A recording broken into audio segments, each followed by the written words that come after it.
Welcome back to the Natalie Paterson show. And today we're doing another 10-minute sit-down chat with me.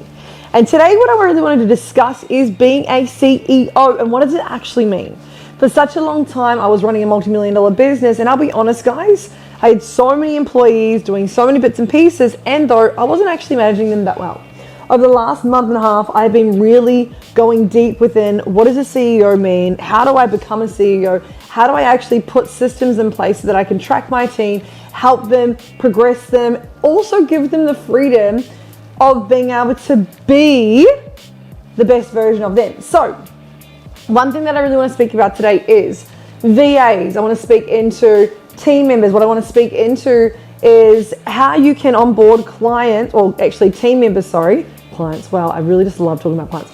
How you can onboard team members to actually help you become a more efficient business. So, as we all know, time equals money, and for those babes who are here, who are really wanting to scale their business, and this is any business, doesn't have to be coaching business. You know, we're about to start a marketing company. We've got a couple of pieces in the pipeline, and this feels so nice. It's a really nice pillow. For those of you who are really wanting to get hungry because you love cooks in your kitchen and you are hungry for more, then stay tuned. This is going to be a really cool, deep episode, or I'm used to podcasting, episode vlog of how we can help you maximize getting in the right team members to do the right thing. So, first thing is creating a company culture. When you have a cool company culture, people will want to work with you because it feels good. When they go to work, it feels good. When me and brother see each other every day, it feels good. We love hanging out with each other. I love hanging out with Tashi. I love talking to my VAs. I love talking to all the people that do bits and pieces for my business. I have a beautiful rapport and a beautiful connection with all of them. And I'm not a hard-ass boss that's like bust their ass. I'm someone who actually wants to have a great company culture.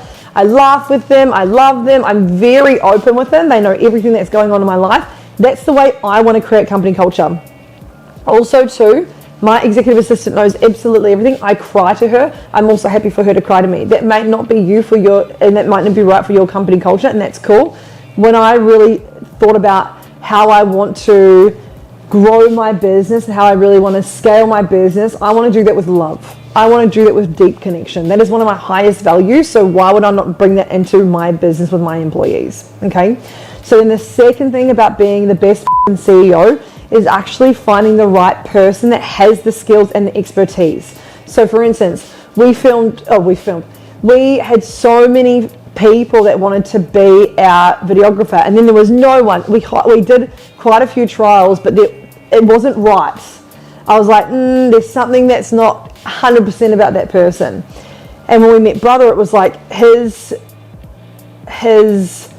attitude, his depth, his communication, and his expertise around filming was it. You know, same thing when we brought on our amazing VA, Flo.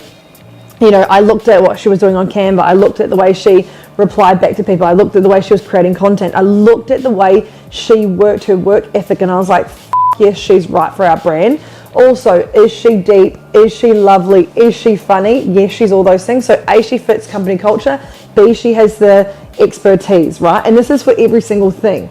I've just employed my sister. Yay! So she is now also a part of the business. And it's the same thing. Like, does she have the right company culture? Yes, she knows me better than anyone.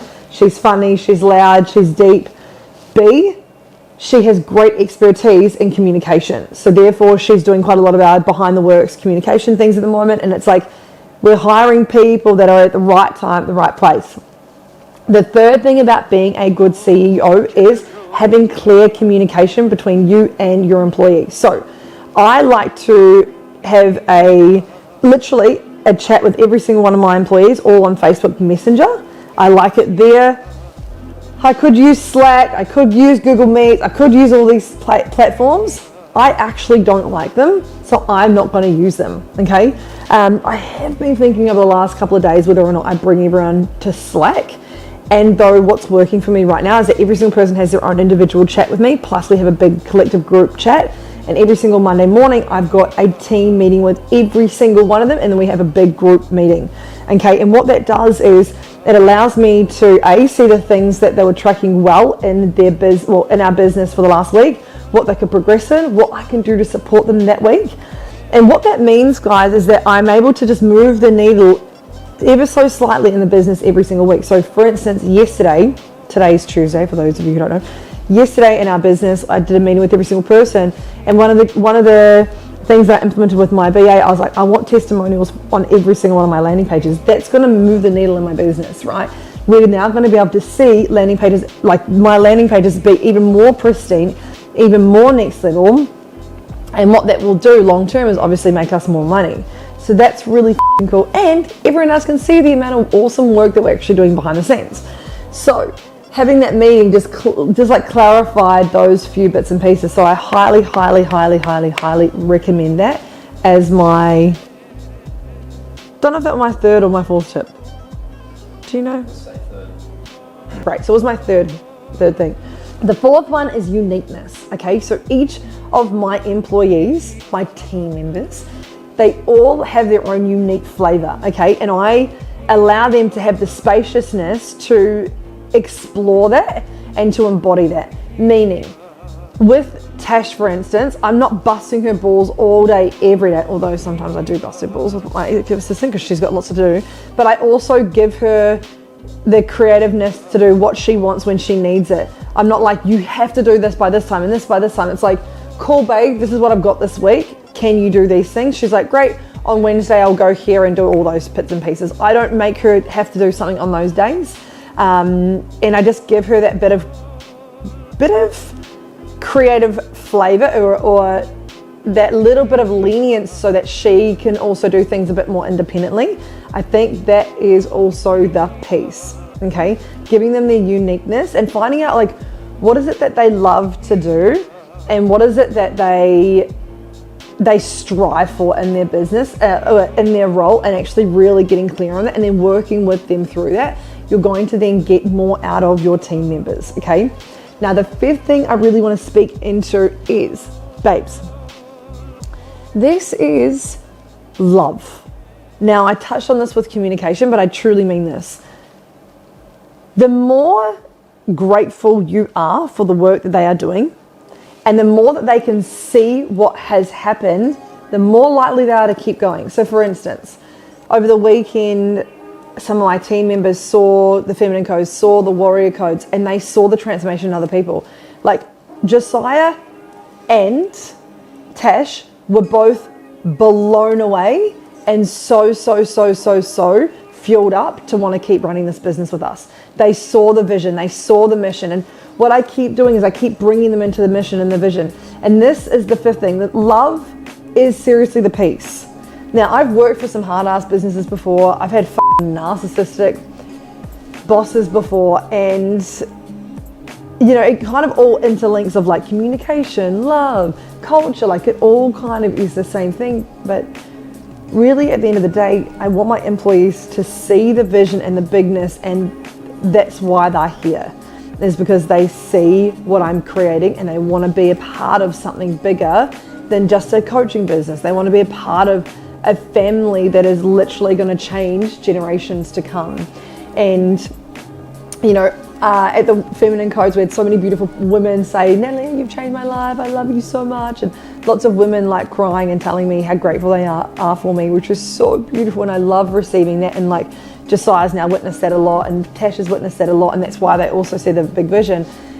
But when we saw the warrior codes and we saw the men, I'm looking at Josiah now, guys, when we saw the men say, you've changed my wife completely, the reason we're here is because my wife works with Natalie, and they were like, you've changed our family, that was like, it hit so deep, eh? It was like, oh my God, what we're doing here is really creating so much change. And you can watch the vlog, just like I say. And you know, also to telling all of our team members that we have across all the world now, telling them that, and them also feeling the love from that, then they also get to see the bigger vision again. And it's like, this is actually what I'm creating. And so that creates the company culture, that creates the vision, that creates the mission, that creates all of us wanting to work in unison together and love one another, because we all appreciate each other's uniqueness and each other's expertise. So we all work as such a amazing team. And God, I'm grateful, and God, I'm blessed. And that also comes down to the reflection of me, right? As a CEO, it is you actually teaching and training them, and also then managing them in a way that gives them enough creative expression and also gives them enough autonomy to actually then come to me with decisions as well. And I love that. I love when they come to me with like great ideas. So all of my team, I always say, don't bring me problems, find me solutions. And it's also training them to think bigger, training them to think of how they can create the solution themselves, so that therefore they're calling themselves forward. And that's also what I do with all my coaching calls, right? All my coaching clients. I'm like, to all my high level clients especially, I'm like, don't bring me a problem. Bring me a problem and find me a solution, and then we can express it together. Don't just bring me problems, right? I want to see what solutions you're solving as an entrepreneur, because really that is then going to lead you into more success long term. So my babes, I hope you got some golden nuggets from this episode. I love you all deeply, and I'll see you on tomorrow's vlog. Illy. And also, don't forget, please share this with those that you feel will actually get something from this. The law of reciprocity will come to you. The more you give, the more you share, the more it comes back to you. The more you give, the more it comes back. Illy.